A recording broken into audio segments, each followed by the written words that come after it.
Ryan Ginty here, live with Tyler Deutsch, and we're coming to you from Boston. And we have a big topic to talk about is what is taking over the world right now, and it is COVID-19 and the response to it. We are in a serious moment right now, and this is a spot to where, as Americans, we need to come together. There's a lot of hysteria out there, and there's also a lot of people that are not taking this threat seriously. This is serious. This is a threat, but this is something that we will be able to overcome if we come together as a country and we nip this in the bud right now. All right, Tyler, it's been a crazy 72 hours to get where we're at right now. Walk us through starting March 10th when this whole situation started to escalate. Definitely. Yeah, these past 72 hours have seemed to be like a lifetime. March 10th, the Ivy League announced that they were canceling their basketball tournament and later were to cancel all athletic events going forward. And then as of March 11th, the NBA had announced not only that they were postponing the season, but one of the players had actually been infected with the COVID-19 virus. XFL and NCAA tried to hang on by a string by saying, we will hold these events but will not allow fans inside of the stadium. And as of yesterday, it was a wrap. Everybody followed by saying, you know what? No one's going to have any fans in the event. We are all just going to postpone events 30 days, 60 days, 30 days at the minimum. Most people are postponing it for the entire season, such as the XFL, MLS, golf, tennis. There are going to be no sporting events happening within the next 30 to possibly 60 days. And now even bigger than just no sporting events that'll be happening, like you got to start thinking about beyond sporting events, right? Like this is how it is affecting us, personally, especially us, financially Definitely. into it, right? Like we're losing a lot of money. A lot of the owners are losing a lot of money. And so you know that this decision was not taken lightly. I mean, when you shut down the NBA and it's one of the top grossing leagues in all of the world, it's definitely going to have some ramifications, especially as it like translates down. We saw that with Major League Rugby. We had a production call this week on Major League Rugby where it was actually, we brought it up the topic. We broached the topic, is this going to, how will this affect us? And a smart person on the line said, when this happens, it is going to come down fast. It's going to happen quick, and we need to be prepared for it. And wouldn't you know, 24 hours later, and now we're here where we're at. Yeah, and it really was a good thing, I think, for everyone to kind of come together as a team and realize the severity of this situation and to not take any risk. No one really tried to be the tough guy, the outlier by saying the show must go on. We're going to allow people, and I think they're really starting to see the risk of this spread, and by really biting the bullet here and saying let's cancel all events and let's have a prosperous summer. I think ultimately what we can do is we can build, right? We give up now, right? We sacrifice a little bit now. We don't have our sports. Some of us aren't going to have jobs. Like we don't know what we're going to be doing, right? Like our whole income was based off of the Major League Rugby season and all of this, and we invested heavily into it. And now we don't have a job, so it's rough. And we are not alone in this. Right? Definitely not. We are not alone in this. It's like I said, the owners are going to be taking a big bullet. They're going to be eating it. The players are going to have to eat this as well too. But Americans as well are going to have to deal with this. But we can deal with this, and we will deal with this. We have done with it before. We are the greatest nation. We will make it happen.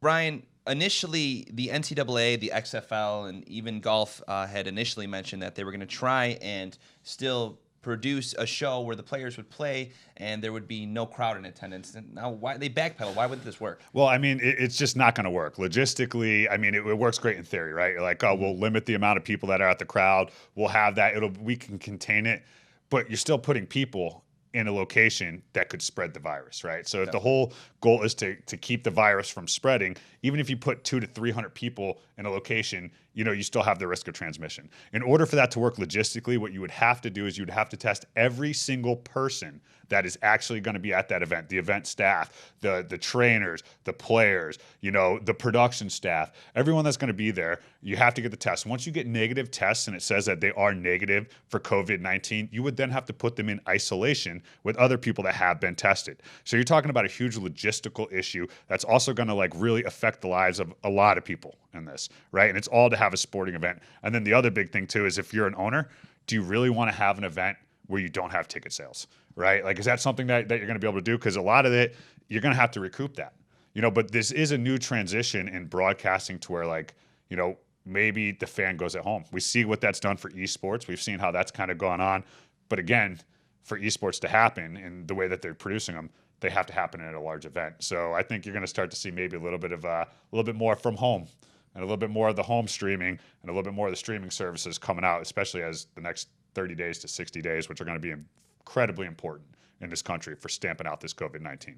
Definitely. And I think that it's early to say the least before anything, but I think that this is a strong time for sports to really see, not even sports, but really just the world to see a bounce back. I think that it's going to be a long 30 days, I think longer than we can expect right now, really being at the beginning of this.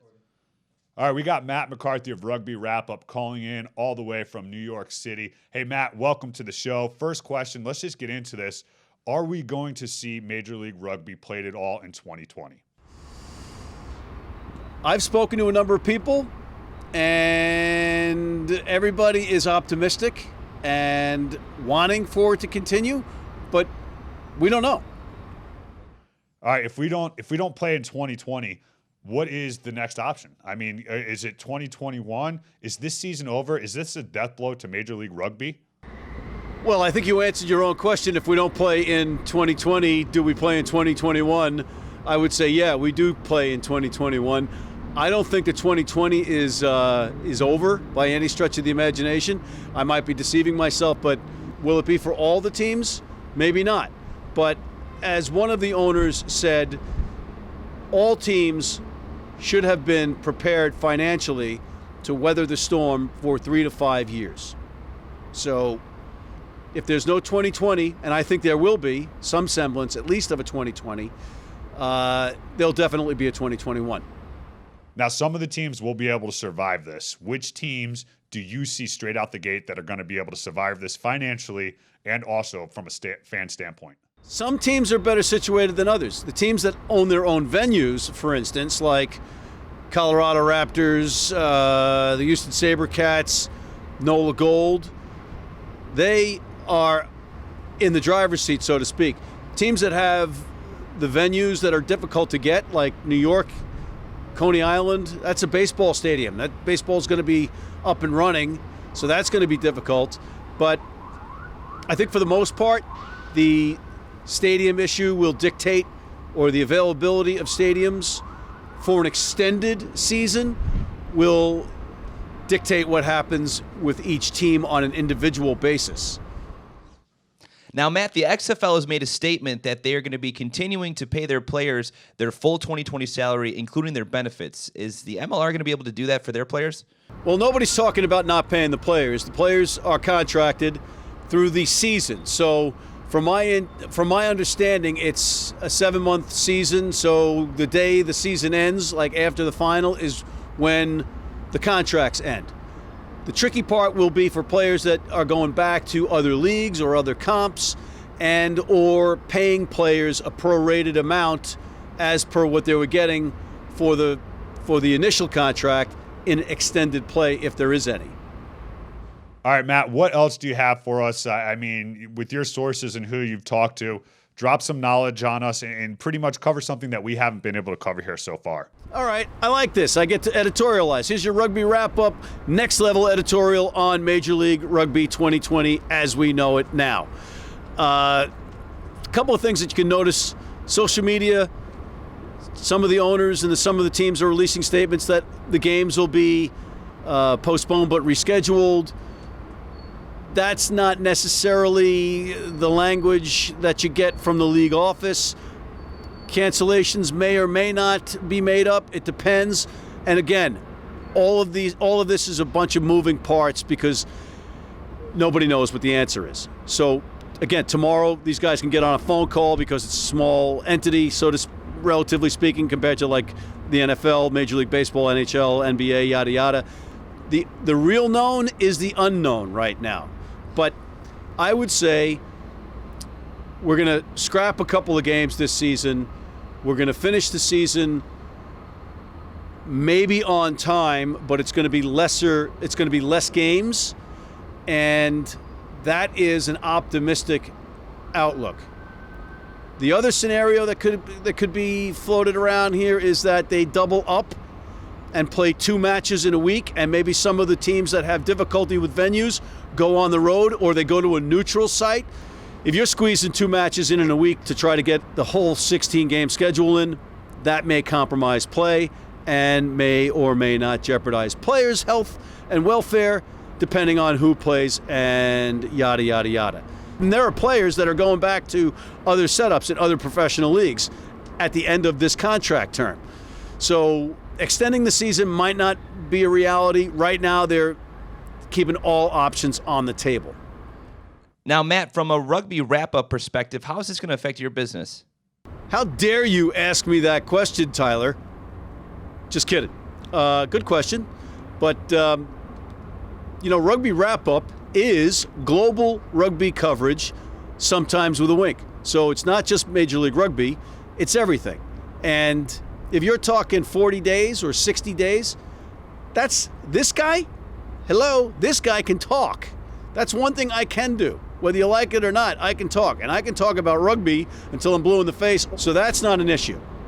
Now, Matt, the MLR has continued to gain momentum here as far as the fan experience in their third season. Do you think that that's going to continue after this blows over, or are we going to see a decrease in fan interaction with the MLR? Dude, man, bro, rugby fans are a resilient bunch, man.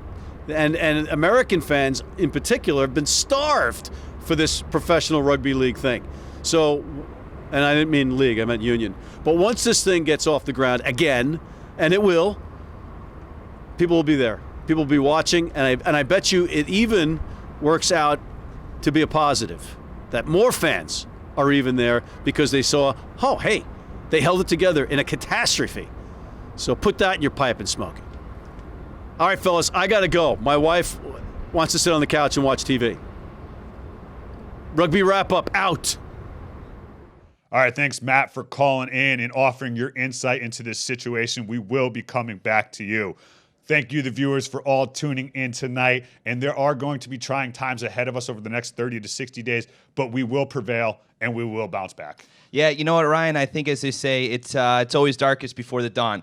And not just sports, but America and the world together, we'll bounce back from this and come back stronger. All right, America, the world, this has been Next Level Rugby's take on the COVID-19. Stay tuned. We will bring more reporting to you, covering this more in depth as it goes. For that, we'd like to thank you for joining us. And for Next Level Rugby, Ryan Ginty, this is Tyler Deutsch. We're out.